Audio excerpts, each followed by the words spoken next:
Well, it's 2022, and here we go again, talking about the future of Fallout 76. This is going to be a talking head episode, so feel free to minimize this while you do other things, since there really won't be any interesting info displayed on the screen. With that out of the way, let's get right to it. Lately, there has been a lot of grumbling from many content creators and others within the community about Fallout 76. To be clear, much of what is being said is worrisome, and there are valid concerns. I happen to agree with much of what is being said. So why are there so many concerns?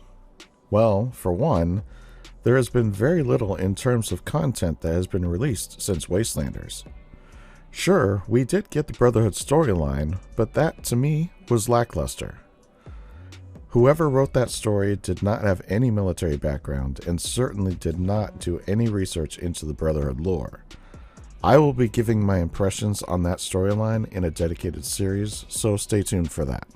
This lack of content has been going on for about a year now. Most of the updates have introduced seasonal events and general improvements.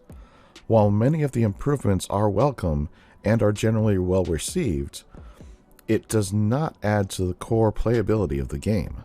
For those of us who have been around for a very long time, we have completed much, if not all, of the various quests that can be found in the game. That leaves us with just doing the daily grind and working toward completing the scoreboard. New players have time to go through all the quests before they too run into the same problem as the rest of us old-timers.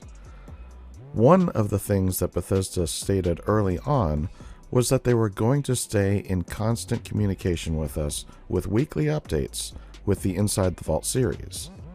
Over time, this open communication has diminished considerably, as we are now in a period of virtual radio silence. Jeff Gardner left his position with Bethesda for unknown reasons, and we have yet to hear who has been put in charge since his departure. While we could speculate as to who that person is, there is no evidence to verify said speculation. Based on my own observations, I believe the 76 team is divided and leaderless. I am certain that part of the team is currently assisting with Starfield, and as such, that leaves us with a skeleton crew to continue to develop 76. Player count seems to be down, and there are people out there using Steam numbers as proof of this. First, using Steam numbers is not a good measurement simply because those numbers are not accurate. Steam is just a small portion of the player base. The reason people are using it, though, is because it is the only place that has any numbers whatsoever. While this alone is fine, it does not give an accurate representation of reality. Also, comparing those numbers to other games on Steam is an even worse way to measure the player count. For example, comparing player count for Fallout 4 to 76 on Steam. Fallout 4 on PC has been connected to Steam since launch. Thus, anyone who plays on PC would show up on Steam's player count. 76, on the other hand, only recently came to Steam, and thus the actual player base on Steam is going to be quite low by comparison. Also, Steam numbers are misleading, as it counts as having played even if you only open the game for just a few minutes. Let me be clear here. I do understand that 76 is currently lacking in new content, and it is that lack of content that has fueled the community fears. Those fears are justified when there is little to no communication coming from Bethesda. We, as paying members of the community, need answers, and all we are getting is radio silence. We are heading into the 4th year that Fallout 76 has been online. The biggest update we have gotten since launch was Wastelanders. This was a very well received update, and it provided actual substance to the game. It took a long while to develop though. This leads me to my next point. At some point, seemingly this year, we are going to get the first installment of Expeditions featuring the Pit. Fallout 3's The Pit DLC was one of the best DLCs in the Fallout franchise. I say all of this because 76's pit update has been in development for as long as Wastelanders was.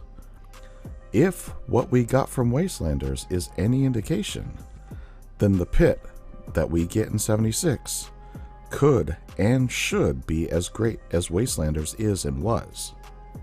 I know that many in the community have worries, and those worries are justified due to Bethesda's lack of communication. However, I still believe that we are in for a treat when the pit releases. At the end of the day, Bethesda has got to put its best foot forward to regain the community's trust. I know, at times, it feels like 76 is the redheaded stepchild of the family. Bethesda, if you are listening, we need much better communication out of you. Maybe take one of those many meetings that you have and use that time to truly give the community some answers. You used to be so much better. Now is the time to change. Bethesda, you are a great developer. Show us that you can do better by us, the fans who are loyal to the games that we love that you produce. With all that being said, I want to hear from you. What is your take on the current state of Fallout 76? Do you agree with me or others in the community? Sound off in the comments below. I will continue to bring you more great content on all things Fallout and Starfield. Thank you for listening to this rant. I really just needed to get it off my chest. Now, if you enjoyed this episode, give a like, subscribe if you still haven't, and share this with your friends. As always, I'm just glad you stopped by, and I'll see you in the next one.